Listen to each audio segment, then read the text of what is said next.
halkani waa b b c oo idinkala hadlaysa mawjadaha gaagaaban kuwa efemyada magaalooyinka qaarkood iyo internetka ciwaankayagu yahay bbcsomali.com.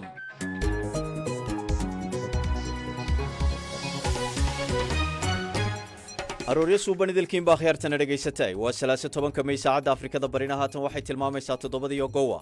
wararkan idaacaddan subaxnimo idinku haynana waxaa ka mid ah qabashada codsiyada murashaxiinta madaxtinimada Soomaaliya oo maalintii labaad gashay. dadkii ku caydhoobay abaaraha ku dhuftay dawlad deegaanka Soomaalida dalka Itoobiya iyo daruufaha ay ku nool yihiin. muddo dadka lagu dul noolaa markii dambe sanay banaankaasaan degnay barbardhig maalinkii hore aan ka fiicnayn oo dad hantidiisu u xaraysan tahay oo ruuxii ehel noo imaado xoolasiin oo u qali marka haddana annagii baa hadda wax raadinayno oo ehel wax ka soo qaataa iyo haddii alla yidhaah noloshaannadii annagii baa hadda ku wareersan. madaxweynihii hore Nigeria oo doonayay inuu iska soo sharaxo xisbigii isaga doorashadii hore kaga adkaaday. xabsi ay ku dhinteen 40 maxbuus 100 iyo dheeraad kalena ka baxsadeen. wararkii ciyaaraha inta dheer soo saaraha barnaamijku waa Cabdiraxmaan Xaaji Cadawaan oo Axmed Nagaashiin oo idin la socodsiinaya subax wanaagsan saaxiibayaal.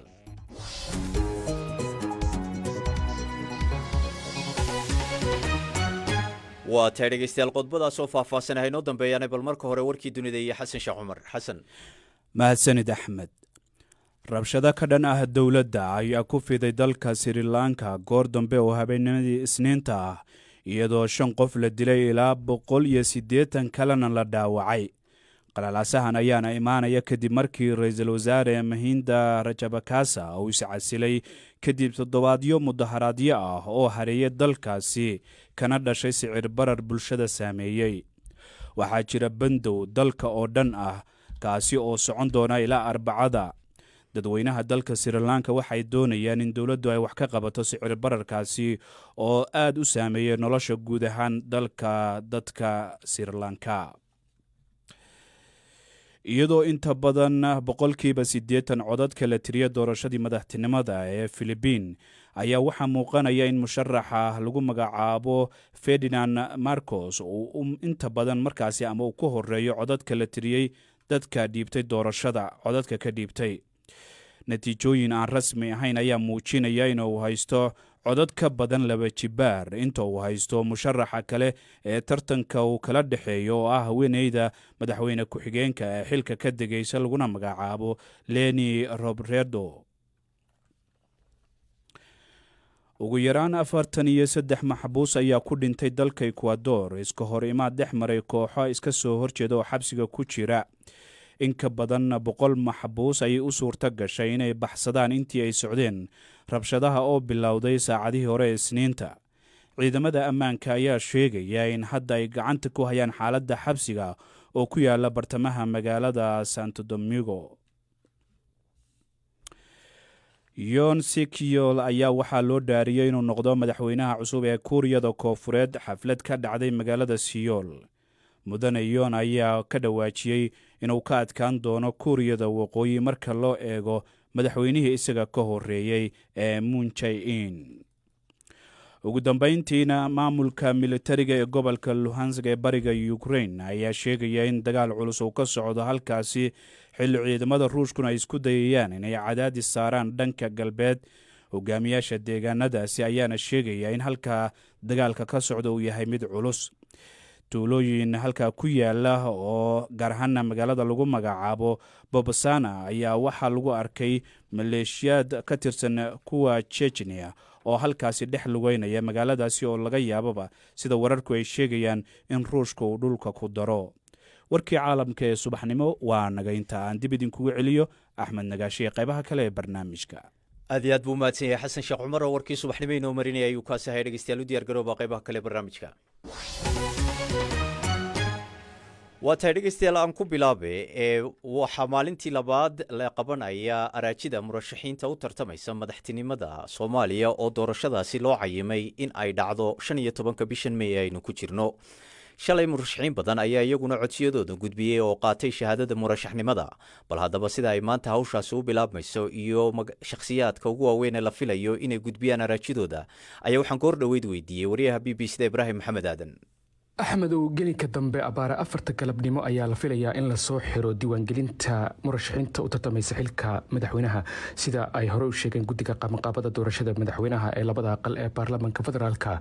Shalay iyo doraad ayaa isdiiwaangelintu ay soo socotay, maanta ayay sii socon doontaa. gelinka dambe ayaana la ogaan doonaa tirada rasmiga ah ee murashaxiinta ee u tartamaysa xilka madaxweynaha. Shalay iyo doraad waxaa isdiiwaangeliyey ilaa 32 murashax oo ay ku jiraan ilaa 3 madaxweyne oo hore, madaxweynaha hadda xilka ka degaya iyo 2 madaxweyne ee isaga ka horeeyay. sidoo kale waxaa kamid ahaa ra'iisul wasaare hore, iyadoo la filaya in ra'iisul wasaare hore kale oo isla maanta isdiiwaangeliyo. siyaasiyiin hore wasiiro usoo noqday. dadka kale ee la filaya maanta inay isdiiwaangeliyaan waxaa kamid ah madaxweynaha Puntland Siciid Cabdilaahi Dani. dabcan murashaxiintaasi marka lasoo gabagabeeyay diiwaangelintooda ayaa waxay geli doonaan maalmaha soo socda inay khudbad u jeediyaan xildhibaanada labada aqal ee baarlamaanka federaalka. ugu dambeynna xadda ayaa lagu kala bixi doonaa doorashada oo cidda madaxweyne ka noqonaysa Soomaaliya la ogaan doonaa. guddiga qabanqaabada doorashada ee labada aqal ee baarlamaanka federaalkuna shalay waxay soo saareen habraacyada dhinaca amniga ah ee la xiriira hoolka ay doorashadu ka dhacayso. marka maanta ayaa ugu dambeyn la ogaan doonaa axmedow murashaxiinta rasmiga ah ee xilka madaxweynaha u tartamaysa, inkastoo haddaba ay sii cagacagaynayso ilaa 32 xubnood. intaa in ka badan baa la filayaa in maanta ay noqoto tiradu marka la eego xubnaha haray iyo waqtiga dheer ee maanta ee haray. ugu dambeynna axadda ayaa doorashada lasoo gabagabayn doonaa. doorashadana waqti dheer ayay soo qaadatay, muddo 2 sano ku dhow ayay soo jiitamaysay oo khilaafkeedu soo taagnaa, laakiin ugu dambeyn waxaa la filayaa in axadda lasoo gabagabeeyo doorashada oo ay Soomaaliya yeelato madaxweyne cusub. aad iyo aad buu mahadsan yahay Ibraahim Maxamed Aadan oo faahfaahintaasi na siinayay dhegeystayaal. doorashada Soomaaliya ee haddaba waqtigeeda kadib dhacday waxay haatan maraysaa gabagabadii, sida Ibraahim bay noo sheegay, oo waxaa laga yaabaa in xadda lagu kala food qaado sidii ay guddigu qorsheeyeen ee ah in ay dhacayso 15 bisha May ee aynu ku jirno. haddaba murashaxiin fara badan ayaa ku tartamaya madaxtinimada oo qaarkoodna xilka hore u soo qabteen iyo gabadh keliya. haddaba Cabdikariin Xuseen Guuleed oo hore u soo noqday madaxweynaha dowlad goboleedka Galmudug, xilal wasiirnimana ka soo qabtay dowladda federaalka, haatanna xisbi siyaasadeedka sahan gudoomiye ka ah, ayaa ka mid ah murashaxiinta xilka madaxtinimada u taagan ee u tartamaya. Cabdikariin ayay BBC-da waraysigan la yeelatay. Muxyidiin Axmed Roble ayaana ugu horreyn weydiiyey waxa uu ku doonayo inuu u noqdo madaxweynaha Soomaaliya. walaal waa mahadsan tahay. waxaan u doonayay xilkaasi waxay tahay kadib markii aan arkay in laga soo bilaabo markii dowladda Soomaaliya dib loo soo bilaabay 2000 dowladihii iyo maaragtay madaxdii xilligaa jiray ay dhammaantood lagu guuleysan waayay arrimo waaweyn oo maaragtay dowladda Soomaaliya muhiim u ah, oo ay ka mid tahay arrinta dhamaystirka dastuurka, arrimaha federalismka, arrimaha la dagaalanka argagixisada iyo nabadeynta guud ee dalka. arrimahaas oo dhan markii ishiida qaran ee waaweyn lagu guuleysan waayay ayaan waxaan is-iri arrimahaas ayaga iyo gaabkaas asaga ah adiga ayaa buuxin kara. arrimahaas ayaa igu kalifay inaan u istaago. waayahay mudane Cabdikariin, maxaad doonaysaa oo inoo sheegaysaa inaad uga duwan tahay dadkaas kale oo aad uga mudan tahay? anigu waxaan isleeyahay musharaxiinta kale walaalahay oo saaxiibada waxaad uga duwan tahay ogaalnimo dhinacii bulshada oo 30 sano ku dhawaad aan ka soo shaqeeyay, iyo anigoo dhinaca kalena ka soo shaqeeyay dhinacii dowladda, gaar ahaan qaybihii ugu muhiimsanaa haddii ahaan lahaayeen kuwa amniga, haddii ahaan lahaayeen kuwii dowladda dhexe iyo siyaasadaheedii, haddii aan lahayn dowlad goboleedyadii intaba ka soo shaqeeyay. waxaan isleeyahay marka khibrad iyo xoogaalnimo dheeri ah oo dadka kaleeto aad ka dheer tahay ayaad leedahay isleeyahay. waayahay Cabdikariin, marka sidaynu ognahay wasiirka amniga iyo wasiirka arrimaha gudaha aad soo noqotay, madaxweynaha dowlad goboleedka Galmudugna waad noqotay. Galmudug waad iska casishay, wasiirka amnigana waa iska casishay, labadaba meelaha ku faanayso oo aad maaragtay waan ka soo shaqeeyo xogogaal u ahayna waad leedahay. marka duruufihii bariga keenay inaad go'aamada nooca qaadatid maxaa iska bedelay? duruufaha aan labada xilba isaga casilay duruufo islehma aysan ahayn.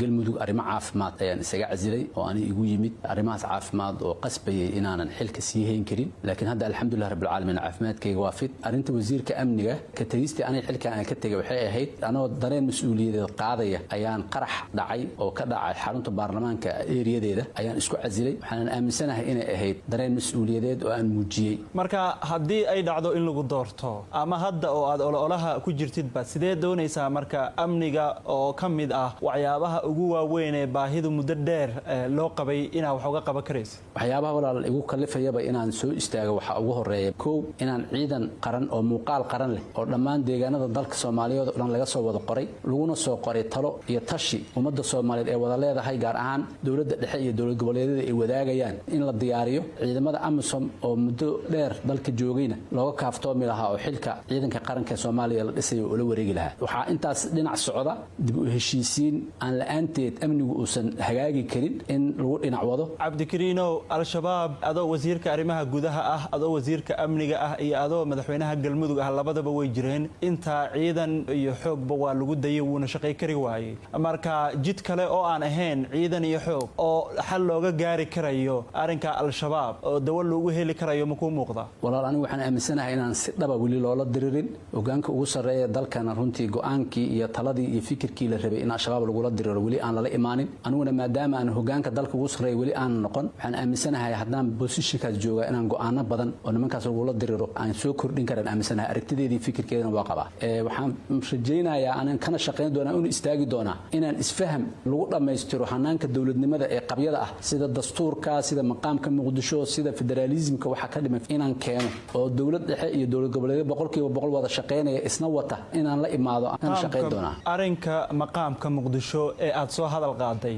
muddo dheer dood taagan waaye ilaa xilligaad wasiirka ahayd maxaa ka aaminsan tahay maxaa xal ah oo aad u haysaa? dabcan muqdisho waa caasimadii Soomaaliya laba mushkiladood ayaa haysta mushkiladii waxay tahay dadka muqdisho degan sida muwaadiniinta Soomaaliyeed waxay rabaan inay matalaad yeeshaan dhinaca kalena dadka Soomaaliyeed ee muqdisho banaankeeda ah ama gobolada iyo deegaanada kala degan iyo muwaadiniinta Soomaaliyeed waxay rabaan muqdisho inay noqoto caasimadoodii inay noqoto magaalo aan la kala lahayn oo cid gaar isku xijinaysa ay si jirin xuquuqdoodii iyo xaq guud oo caasimadnimo ay ku leeyihiin inay ka helaan anigu marka waxaan ka shaqayn doonaa wax labadaas mushkiladood ee wada xalin doona isla xalin doona oo ay muqdishona ku noqon karto caasimadii Soomaaliya oo qof kasta oo Soomaaliya xaq iyo xuquuq uu ku yeelan karo dhinaca kalena dadka reer muqdishona ay matalaatoodii muwaadiniinta Soomaaliyeed ay haystaan ama ay leeyihiin ay helaan. Cabdikariino, marka arrimaha ololaha iyo dhaqaalaha ku baxa hadii aynu istul istaajino waxaan ognahay ololaha lacag badan baa ku baxaya waxa jira tuhmo ah in dawlado iyo meelo badan lacagahaas laga keeno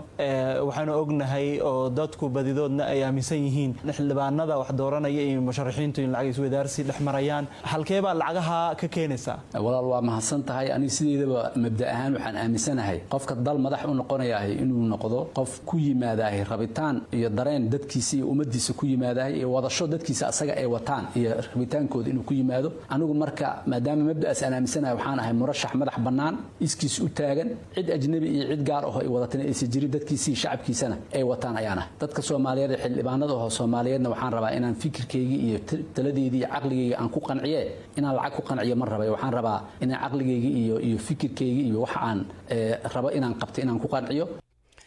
kaasi waxa uu ahaa Cabdikariin Axmed Xuseen Guuleedaan idhaahday oo u tartamaya doorashada madaxtinimada Soomaaliya oo waramayay Muxyidiin Rooble halka dhageystayaal wali nagala socotaana oo lantaaf Soomaaliga ee BBC-da.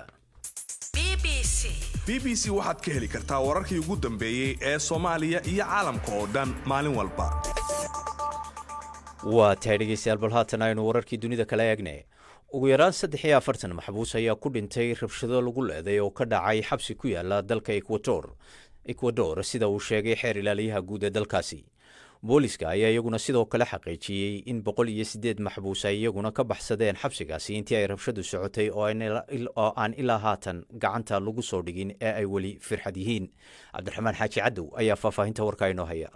qaybo badan oo dalka Ecuador ka mid ah waxaa lagaga dhawaaqay xaalad degdeg ah kadib markii ay bateen dambiyada dalkaasi ka dhaca. taliyaha booliska xabsiga ay rabshadaha ka dhaceen wuxuu sheegay intay rabshaduhu socdeen inay 40 qof ku dhinteen 108 maxbuusna ay baxsadeen. wargeyska El Universo ee ka soo baxa dalka Ecuador oo soo xigatay taliyaha booliska qaranka Fausto Salinas wuxuu qoray in rabshada ay ka dhalatay maxbuus xabsi kale loo wareejinayay. maxbuuskaasi oo ahaa ninkii sababta u ahaa rabshadihii ay dadka badan ku dhinteen oo xabsigani ka dhacay bishii Abriil. sawirro xabsigaasi laga soo qaaday ayaa muujinaya macabiis tiro badan oo dhiig uu ka da'ayo oo lagu qaadayo gawaarida gurmadka degdega. ehelada maxaabiista xabsigaasi ku xiran ayaa buux dhaafiyey afaafka hore ee xabsigaasi. madaxweynaha Ecuador Guillermo Lasso wuxuu tacsi u diray qoysaska ay dadka kaga dhinteen rabshadahaasi, isagoo sheegay rabshadaha halkaasi ka dhacay in ay ka dambeeyeen koox uu ku sheegay burcad abaabulan. ku dhowaad 400 oo maxabuus ayaa ku dhimatay 6 rabshado oo tan iyo bishii Febraayo 2011 ka dhacay xabsiyada dalkaasi. madaxweyne Lasso oo bishii May ee kal hore xilka madaxweynenimada qabtay wuxuu sheegay dambiyada ka dhaca dalka Ecuador in ay sababaan isticmaalka iyo ka ganacsiga maandooriyaha oo dalkaasi ku badan. wuxuuna madaxweynaha u ballan qaaday inuu sare u qaadayo tirada ciidamada booliska, isla markaana cafis uu fidin doono maxaabiista dambiyada fudfudud gashay si loo yareeyo ciriiriga xabsiyada ka jira, halka dadka madaxweynaha dhaleeceeya ay sheegayaan in uu ku guuldaraystay wax ka qabashada dhibaatooyinka xabsiyada ka dhaca ee ay dadka badan ku dhinteen. mahadsanid cabdiraxmaan xaaji cadow ayaa warbixintaasi nala socodsiinaya dhegeystayaal. bal haatana wararkii soomaalida aynu ku soo noqonay. madaxweynaha jamhuuriyadda goonistaaggeeda ku dhawaaqay ee somalilan muuse biixi cabdi ayaa qodobadii ay mucaaradku deedefeeyeen ee uu ku xusay khudbaddii uu shalay u jeediyey fadhiga wadajirka ah ee golaha wakiilada iyo guurtida somalilan waxaa ka mid ahaa in xukuumaddiisu diyaar u tahay qabashada doorashooyinka haddii aanay dhicin duruufaha kin kara. haddaba bal guud ahaan khudbaddii madaxweynaha iyo arrimaha ay mucaaradku u arkaan hadal shareeran oo u baahnaa faahfaahin dheeraada ayaa waxaa falanqaynaya maxamed faarax xirsi oo ah guddoomiyaha akademiga nabadda iyo horumarinta somalilan. waxaanu u warramay kawsar maxamed cabdilaahi. bismillahi raxmaan raxiim. walaal waad mahadsan tahay. dee sanadkiiba madaxweyne kasta oo somalilan soo maray oo la doortay iyo madaxweynayaashii kale ka horreeyeyba dee khudbad way sameeyeen. khudbaddana waa khudbad dastuuriya oo sanad kasta la sameeyo. aniga waxay ila muuqatay runtii khudbad dhinacyo badan taabanaysa, eegeysa oo lafaguraysa waxyaabihii sanadkii tegey dalka soo maray, isla markaana taabanaysa mashaakilaadka waaweyn ee somalilan ka taagan ee dad ahaan, shacbi ahaan iyo dowlad ahaanba ay tahay in laga shaqeeyo. sidoo kalena eegeysa xaaladda somalilan ay ku sugantay gaar ahaan madaqadan geeska africa ay ku noolnahay oo khilaaf siyaasiyo fara badan iyo dagaalo badanba ay ka jiraan. marka khudbaddu waxay ka warantay waxyaabo badan oo somalilanna u gaara iyo danaha iyo arrimaha kale ku xeeran runtii somalilan. madaxweynaha waxa uu soo hadal qaaday arrinta doorashada, laakiin shaki buu geliyey oo waxa uu yidhi doorashadu diyaar baan u nahay inaan qabanno haddii aysan duruufo kale imaan. maxaa taa lagu micnayn karaa? oda arrinta doorashadu waa arrin muhiima. dadku inta badan runtii doorashada madaxtooyadunbay eegaan oo siyaasiyiinta somalilan ajendahooda ugu badan wuxuu eegaan doorashada madaxtooyada. laakiin waxaa jirta doorashadii asxaabta oo xisbiyadii baa la furayey oo laga wada hadlayey oo runtii aragtiyooyin kala duwan mucaaradka iyo muxaafidku ay ka kala leeyihiin oo midba dhinac taagan yahay. waxaa jirta doorashadii golaha guurtida oo iyaduna muhiim ah. sanadkan doorashooyin fara badan oo daysi saaran ayaa jira. waxaan u arkaa inay doorashadu dee maaragtay waxay u baahan tahay arrin farsamona way noqonaysaa, arrin siyaasadeedna way noqonaysaa qabsoomida doorashadu. anagu aad baan ugu dhex jirnaa, waanu ka shaqaynaa, daraasado badan iyo cilmi baaris badan baanu ka samaynay.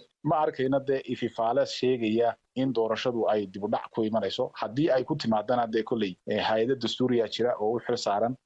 wax dee iminkayna tusaya in doorashadii dib loo dhigayo oo madaxweynuhuna dee muu odhan dib baan u dhigaya, meel kalena lagama maqal. laakiinse hadday duruuftu timaado dastuurku uu sheegay qodobo dastuuriyana jira, hay-ada dastuuriyona oo u xil saarana way jiraan. laakiinse waxaan qabaa in arrintaa inkastay jiraan asxaabta mucaaridkuna ay arrimo gaara qabaan, muxaafidka iyo dowladduna arrimo gaara isugu iman doono la falanqayn doono xal loo heli doono insha allah. sidaad sheegtayba mucaaradka way ku gacan seereen arrintan oo waxay yidhaahdeen madaxweynaha waan ka badbaadinaynaa dalka. marka ma halkaas ayay gaarsiisan tahay in arrinta ay khilaaf ka dhex abuurto madaxweynaha iyo xisbiyada mucaaradka? horta arrinta doorashadu waa arrin siyaasadeed, waana arrin doorasho markastay dhacayso, weliba gaar ahaan madaxtooyadu. haddaad aragto taariikhdii somalilan ay soo martay, haddaad eegto doorashadii 2010, doorashadii 2003, doorashadii 2017, intaba dee runtii dooda siyaasadeed dood aad u qalafsan oo adag oo maaragtay asxaabta mucaaradka iyo muxaafidkuba dee ay runtii mid kastaaba uu danihiisa gaarka ah uu soo dhigayo, doodiisana uu maaragtay cabiraya yahay. mar hadday doorasho madaxtooye soo dhowaatay, marnaba lagama filayo in si maaragtay wanaagsan oo gacmaha la ishaysto oo la wada qoslayo doorashada lagu galo. kale waxaa ka horeysa xaraf siyaasadeed, dood siyaasadeed, laakiinse haddana dooda iyo xaraftaa siyaasadeedsan waxay ku dambaysaa xal nabadeed oo maaragtay lagu wada kalsooyay in loo helo marka asxaabta waxay leeyihiin inay doorashada riixaan in la qabto madaxweynuhu dastuurka ku waajibay doorasho inuu qabto mucaaradka iyo madaxweynaha waxaa kaloo isku khilaafsan yihiin sidii loo maareeyay suuqa waaheen marka waxay yiraahdeen madaxweynaha dalka kama warqabo inkastoo barnaamijkii ugu yeerahay daraasad dheer baan ka soo saarnay suuqa waaheen oo arrimaha runtii taabanayso si cilmiyan aan u eeg marka shayga cilmiyan loo eegayo iyo marka waji siyaasadeed lagu eegina way kala duwan tahay anigu waxaan qabaa in maaragtay anigoo aan muxaafidna u jawaabin mucaaradna u jawaabin anigu waxaan qabaa arrintii suuqa waaheen in dowladuna ay wixii maaragtay waajib loogu lahaa qabatay shacbi Soomaaliland wixii waajib loogu lahaa la qabtay arrintaana si weyn looga wada qayb qaatay mana u malaynayo cid maanta lagu eedeyn karayo shaqadoodii qaban kari weeyay inay jirto marka Soomaaliland gudaheeda iyo dibaddeeda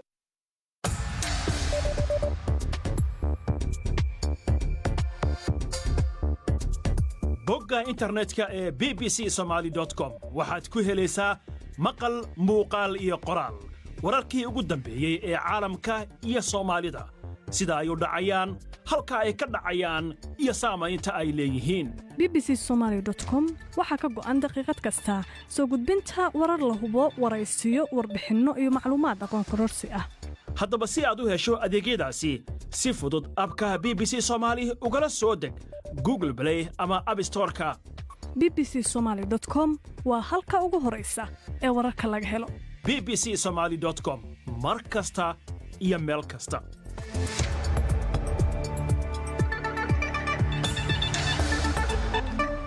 waa tahay dhegaystayaal bal haatana xagga Itoobiya ku dhawaad 50,000 oo qoys ayay abaarta sanadkan ku dhufatay dowlad deegaanka Soomaalida dalka Itoobiya ka dhigtay barakacayaal aan caawimo ay sugaan mooyee wax kale haysan maadaama xoolihii ay noloshoodu ku tiirsanayd oo 1 milyan oo neef kor u dhaafay ay kaga baxeen abaartaasi waayaha haddaba ay qabaan dadkaasi iyo sida noloshoodu haatan tahay waxa warbixintan ku eegaya jigjiga nooga soo diray wariye Ismaaciil Ibrahim Buurgabo khayba gaarana aadan waxa ay ka mid tahay 48,000 oo qoys oo 3 bilood ugu dambeysay abaartu soo barakicisay khayba gaarana oo ah hooyo 6 caruur haysata ayaa 3 geedi kadib soo gaadhay xirada barakacayaasha ee Farburo ee duleedka magaalada Cadaadle kadib markii ay abaartii dhaweyd marisay dunyadii ay dhaqanayeen oo dhanayd 2 tiro oo ari ah iyo 20 lo ah xaaladda nololeed ee barakacayaasha oo 2,000 oo qoys kor u dhaafaya khaybana ay ka mid tahay ayaa ku tiirsan badi bulshada ay dulsaarka ku yihiin ee magaalada Cadaadle sida khayba gaarana ay sheegtay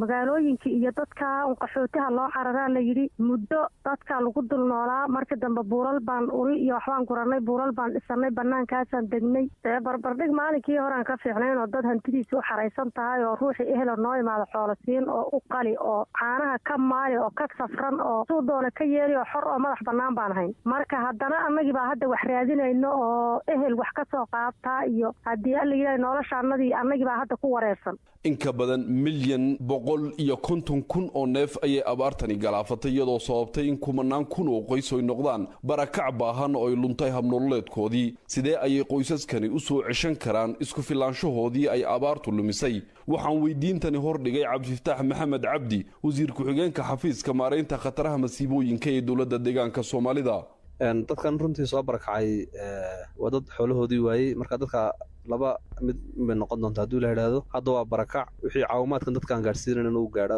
haddii ay biyadhaan noqoto waqtigaa biyaha la dhaamin hadda roob baa badaay iyo haddii raashin noqoto labadaba gargaarka emergencyga waa la siinayay iyo wixii hay-aduhu ay qabanayaan aan duuliga ahayn oo goobahan barakaca hay-aduna ka warhayaan arrinta kale xukuumadda u qorshaysan waxa weeyaan dadkan in livelihood recovery loo sameeyo oo habnololeedkoodii ay ku noolaayeen ka istaagay dib si ugu soo noqdo marka in xoolo loo gado iyo xoolo dhaqato ku noqdaan oo optionkaasi iska adag yahay dadkiina haddana inta ku noqdaan xoolo dib u dhaqdaan ay ku adag tahay oo dadka marka hadda lala xidhiidho xoolo dhaqatadii iyo nolosha ku jiraan ayaa isaga adkayd markii hore iyo in ay dadkan communitygan iyo tuulooyinkan meelahan ay soo degeen habnololeed loogu abuuro oo si ay uga baxaan barakacnimada labada mid bay noqon doontaa insha Allah marka qorshaheediina saad ka warqabtaan xukuumadda hadda sanadkan in wax soo saarka beeraha ama damaanad qaadka cuntada xoogga la saaro yaa qorshayaasha ugu muhiimsan ah iyo dhinaca biyaha oo iyadana helitaanka biyaha ila biyoodyada la badiyo marka labada arrimood la isla helo noloshoodu way soo kaban abaarta deegaanka ku dhufatay sanadkani waxay ku soo kordhisay tiradii hore ee barakacayaasha ee abaarihii hore iyo colaadihii